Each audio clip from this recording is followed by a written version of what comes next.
CBN e a Tecnologia, com Gilberto Sudré.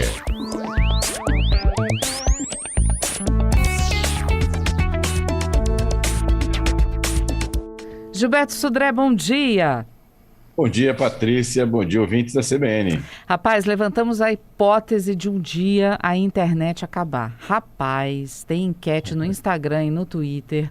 Olha, tem participação aqui no WhatsApp. O Giovanni dizendo, o fim da internet, não, bate na madeira 3 vezes, né? Pelo amor de Deus. O Marcos Antônio dizendo, bom dia, eu sobrevivi... Ih, ele tá me alfinetando aqui também, o Marcos Antônio. Ele diz assim, bom dia, eu sobreviveria sem internet tranquilamente. Passei os anos 80 e 90 tranquilo, né, Patrícia?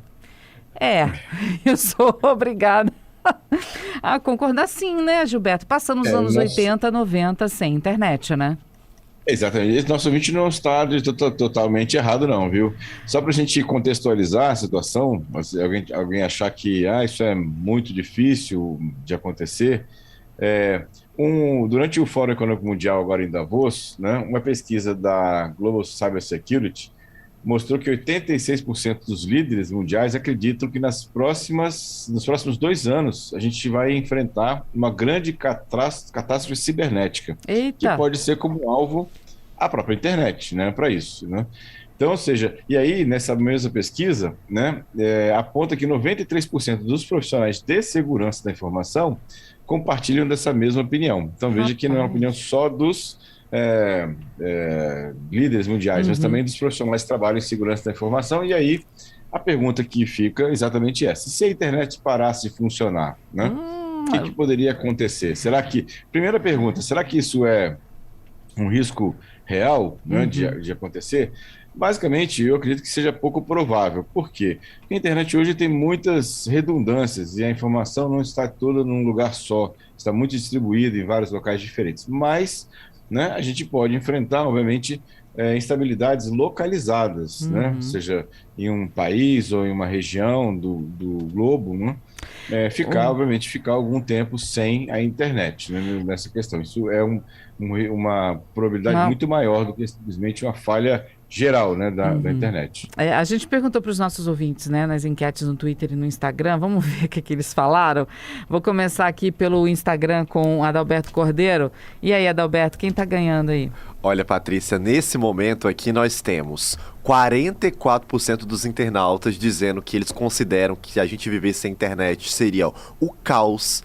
31% são mais otimistas, eles acham que a gente ia sobreviver, e 25% ainda não tem opinião, sinceramente não sabem sobre o assunto. Então 44% pelo menos está achando que seria o caos, Patrícia e Gilberto, viver sem internet. Tem gente que já nasceu com internet, não sabe o que era a vida antes dela, né, Gilberto? Vamos saber no Twitter como é que tá.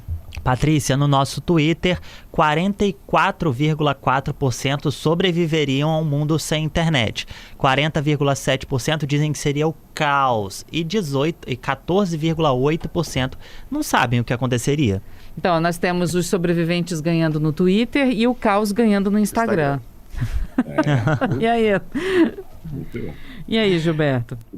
Então, assim, como eu estava comentando, assim, se acontecer, o maior risco que a gente tem é de instabilidades localizadas, né? E o impacto seria, obviamente, maior nos locais mais ricos e conectados. Por exemplo, locais que têm uma quantidade grande de empresas online ou digitais já, eles sofreriam mais. A gente veria, e aí nosso ouvinte não está errado, né? Voltando lá para a década de 80, na volta do papel, né? Ou seja, televisão, CD e DVD, né?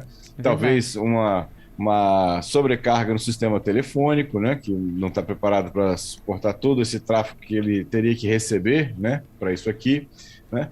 Veríamos, por exemplo, as lojas de departamento crescerem, o telemarketing, que hoje já é grande, né, ou seja, as ligações, né, indevidas, a gente já aumentaria, acredito que ainda mais, né, porque aí seria a única forma das empresas venderem online, nesse caso, então aumentaria essa situação, e aí mais uma sobrecarga no sistema telefônico para isso aqui, né?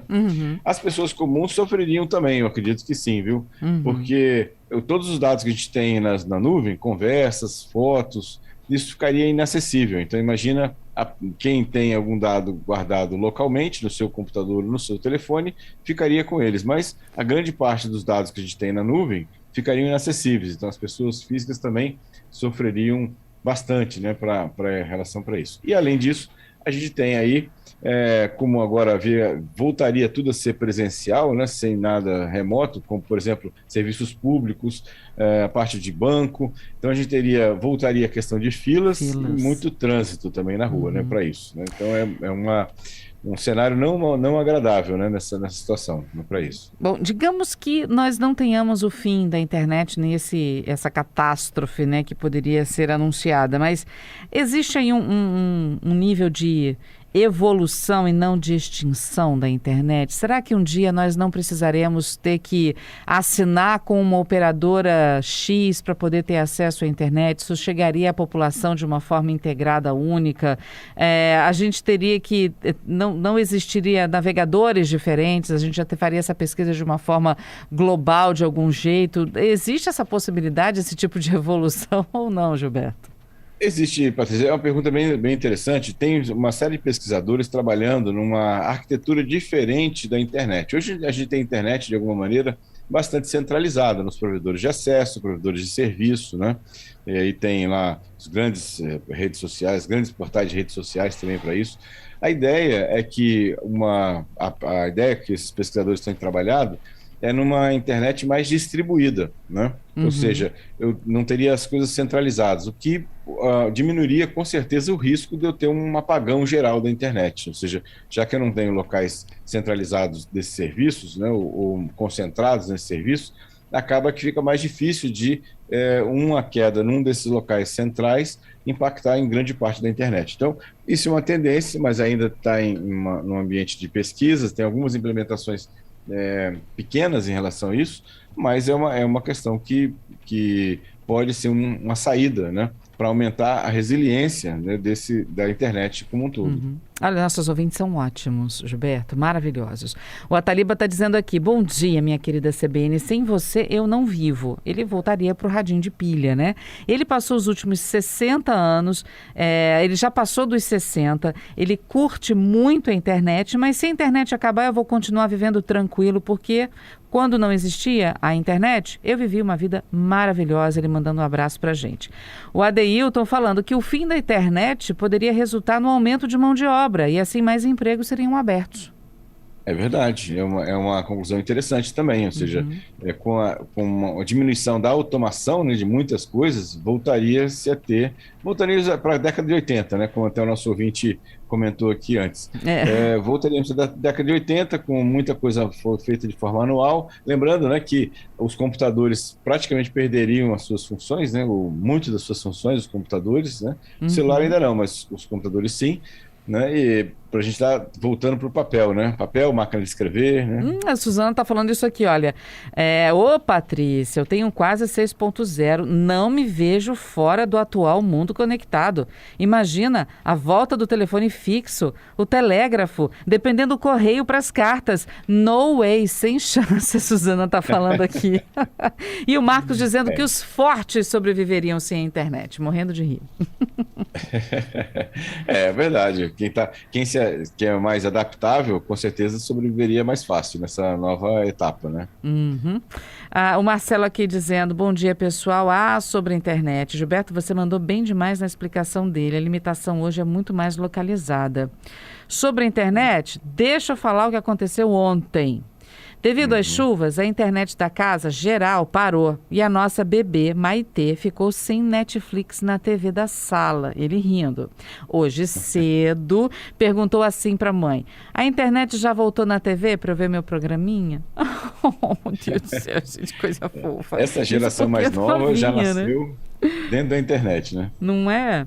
Aí ele diz: olha, na vida prática adulta, né? Hoje 100% da minha renda é feita de forma remota. Eu trabalho com TI, ou seja, no mínimo teria que fazer downgrade dos sistemas para distribuição local e interconexão como fazemos lá nos anos 90 e 2000. Mas a vida seguiria. Exatamente. Continuaríamos aí, só que algumas coisas mais devagar ou mais lentas, vamos chamar assim, né? Uhum. Bom, vejamos, né? Para quanto tempo isso pode acontecer? Será que aconteceria isso? Assim, a estatística do Fórum Global é de, nos próximos 2 anos, termos algum impacto sério na infraestrutura de comunicação, né? Devido a um ataque de cibersegurança. Então, mas, na verdade, um horizonte aí é de 2 anos à frente. Né? Uhum. Então tá, vamos ver o que vai acontecer. A gente vai conversando, né? Aproveitando a internet enquanto existe. Bom, hoje é quarta... O rádio vai continuar existindo, a CBN vai continuar existindo, a gente vai continuar conversando aqui sem problema nenhum. É isso aí, sempre juntos. Hoje é quarta-feira, hoje nós temos aquele quadro novo que estreou na semana passada, que é o Golpe Tá Aí. Não é isso, Gilberto? É isso aí. O golpe tá aí. E aí, como é que fica? Qual é o golpe que a gente vai alertar os nossos ouvintes hoje? O golpe dessa semana é o do Pix, né? O golpe do Pix. Né? O Pix se tornou, né, muito cobiçado, conseguiu movimentar um recorde, né, de mais de 60 bilhões de reais num único dia, e a popularidade, obviamente, do Pix chamou a atenção dos golpistas, né, para isso. E se aproveitaram de várias brechas comportamentais, não são falhas do Pix, né? Ou seja, não é uma falha de segurança do Pix, é uma falha de uso do Pix, exatamente, para tirar alguma vantagem. Vamos falar de alguns tipos de golpes aqui que são bastante comuns aqui no Pix. O primeiro deles é o comprovante falso, né? Ou seja, tem vários até aplicativos hoje que já geram, né, para vários bancos diferentes, como se fosse uma transferência via Pix, só que é completamente falsa, é só uma imagem. Né? Então, muitos golpistas vão numa loja, fazem uma compra, simulam nesse aplicativo como se tivesse feito o Pix. Na verdade, o Pix nunca existiu, na verdade é só uma imagem, mostra aquela imagem para o lojista e leva o produto, mas o Pix, na verdade, nunca existiu e não foi feito nenhum tipo de depósito na conta do lojista. Né? Um golpe parecido com esse é o do Pix agendado, né? Ou seja, ele faz uma transação num aplicativo verdadeiro do banco, mas com o Pix agendado para uma data futura. Mostra aquele documento para o lojista não se atenta muito que aquilo é um Pix agendado, não é exatamente um Pix feito naquele momento, libera o produto, né? E o golpista sai da loja com o produto e depois, fora da loja, ele vai lá e cancela aquele agendamento do Pix para isso. Né? Outro golpe comum também do Pix, a gente tem visto aí direto, é aquela golpe que o golpista envia uma mensagem para muitas pessoas falando assim: olha, se você fizer um Pix de R$100 nessa conta aqui, você vai receber 10 vezes mais em retorno desse depósito que você fez. Obviamente que, né, quando a esmola é demais, o santo deve desconfiar, né, para isso. Ou seja, na verdade não existe essa questão de alguém estar dando dinheiro, você faz um Pix para uma conta e recebe 10 vezes mais naquilo, também não é. Então, são golpes aí bastante comuns e populares em relação ao Pix, e a pergunta é como se proteger dessa situação. Então, um sinal, né, forte de que algo está errado, né, é quando você vai fazer uma transferência para uma pessoa e você recebe uma informação para fazer o Pix por uma outra conta que não é daquela pessoa. Ou seja, essa outra conta pode ser de um laranja, né, que está recebendo dinheiro de forma fraudulenta para isso. Então, é bom ficar atento a isso. No caso dos Pix falsos, né, de comprovante falso, é importante que o lojista preste atenção e só libere o produto quando o dinheiro realmente estiver comprovadamente na conta. Ou seja, se o Pix entrou na conta da pessoa, nesse caso aqui. Estamos com o Gilberto Sudré no CBN e a Tecnologia. Gilberto, que falava como se proteger como identificar e como se proteger de golpes via Pix, não é isso, Gilberto? Exatamente, Patrícia. Então, ou seja, eu estava comentando sobre a questão lá do falso comprovante, né? Então é importante que o lojista ele verifique se realmente o dinheiro caiu na conta antes de liberar o produto, né? Se a pessoa falar que está com pressa, que precisa sair rapidamente, né? É só o lojista falar assim: não, tudo bem, você volta daqui a pouco, quando eu confirmar que é o depósito, você pode, né, vir buscar o produto sem problema nenhum, nesse caso lá, né? E sempre lembrar, né? Aquilo que eu comentei aqui, inclusive, que assim, quando a oferta é muito grande ou muito favorável, parece bom demais, é importante desconfiar, né? Porque não tem almoço grátis nesse ambiente, né, da internet. Bom, no caso, na dúvida, não faça pagamentos, não faça transferências, né? Vá direto à fonte, né? A regra é bem básica também, né? Exatamente, confirmar exatamente qual é a linha, né? Ou seja, para quem é que você está transferindo, por que que você está transferindo, se aquela é uma pessoa confiável ou não, né? Se realmente aquele produto vai ser entregue, né, de uma fonte que você realmente confie. Agora, cair no golpe, o que que eu faço? Então, nesse momento, a primeira coisa que você tem que fazer é comunicar a sua instituição financeira, né, de que aquilo foi um golpe, que a transferência foi equivocada, que aquilo não tem, porque de alguma maneira ela pode até bloquear aquela transferência, né, ou seja, restituir o valor para isso. Fazer um boletim de ocorrência, né, indicando para onde foi o dinheiro, quem foi, quanto foi transferido e para que conta foi transferido aquilo ali, para que você possa depois acionar judicialmente, caso seja necessário essa situação, né, para isso. Robôs podem pedir Pix? Podem ter aplicativos que fazem na verdade, os robôs, basicamente, eles fazem a abordagem em redes sociais. Então, os robôs, na verdade, distribuem mensagens fraudulentas por conversas de WhatsApp, conversas de Telegram, por redes sociais tipo Facebook também, na verdade tentando, né, de alguma maneira, né, naquela questão de você despertar o senso de urgência dos usuários para que eles cliquem em algum link, para que eles entrem em algum site, e ali tem o golpe está no site, né? Ou seja, está naquela mensagem que você recebeu de transferência de um certo valor para alguém, que aí você receberia uma vantagem, ou tem um sorteio que você ganhou, né? E aí você precisa depositar um dinheiro para poder ter acesso ao prêmio, né? Tudo sempre são mensagens que estimulam, né, ou fazem com que aquele senso de urgência, apresentam aquele senso de urgência ao usuário, que é a vítima, na verdade. Né? Olha, tem tem uma observação do Claudemir aqui também, falando sobre golpes, não necessariamente Pix, né, mas golpes. Ele pergunta, Gilberto, e essa inundação de vídeos no YouTube? De que, com uma forma muito fácil, você ganha 5 mil, 10 mil reais investindo em aplicativos ou trabalhando nesses aplicativos. Diz que até para assistir Netflix também você está ganhando dinheiro agora, né? Muitas dessas propagandas para você com a ilusão de ganhar dinheiro, só que no meio dessa contratação pode ter um golpe também, né? Exatamente. Normalmente, isso, assim, ninguém está dando esse dinheiro gratuitamente para qualquer um ou por qualquer motivo. Então, normalmente, isso são formas de você ter um chamariz para as vítimas clicarem em um link, fornecerem informações pessoais para esses locais, esses golpistas, e com isso eles usarem esses dados para fazerem outros golpes, para poder criarem cadastro seu em outros locais, ou fazer até compras em seu nome em outros locais. Então, muito cuidado, ou seja, quando assim, a oferta é boa demais, né? Isso é verdade, né? Normal, é importante desconfiar dessa situação e sempre fazer uma pesquisa na internet. Usar a internet a nosso favor. Vai lá no Reclame Aqui, vai lá em outros sites, ou até no Google mesmo, e faz uma busca sobre aquela oferta. Será que alguém já caiu nesse golpe, está reclamando que é um golpe realmente? Então é uma dica interessante também. Quando a esmola é muito, o santo desconfia, né? Esse velho ditado Com é sempre certeza. válido. Agora sim, para a gente encerrar, a Joyce, olha só que fofa. Com essa ameaça de colapso, vale o alerta. O Pix representa bem essa era digital, facilita a vida de todo mundo, inclusive a dos bandidos.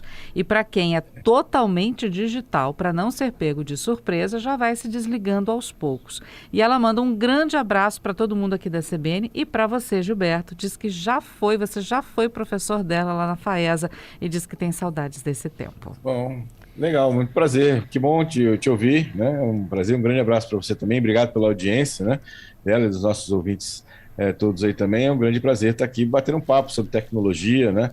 Falando um pouco sobre futuro, sobre golpe também. Infelizmente, temos que falar de golpe também para ficar esperto nisso, né? Mas a gente pensa no copo meio cheio, né? Infelizmente falando de golpe, mas felizmente para alertar para a gente não cair em golpe, né? Exatamente, muito bom. Gilberto, obrigada mais uma vez e até sexta-feira com mais CBN a Tecnologia e com Viralizou também. Exatamente. Obrigado, Patrícia, obrigado aos ouvintes pelas muitas participações. Lembrando, quem quiser acompanhar, né, o que a gente conversou aqui no outro CBN a Tecnologia, a gente está presente lá nas grandes plataformas de podcast, Apple, Google, Spotify, Anchor, né, e Deezer. Pode ir lá, assinar, ouvir a hora que precisar depois o nosso CBN a Tecnologia. Um grande abraço a você, uma excelente semana para todos e sexta-feira estamos de volta com mais tecnologia e tem Viralizou. Até sexta, Gilberto. Obrigada.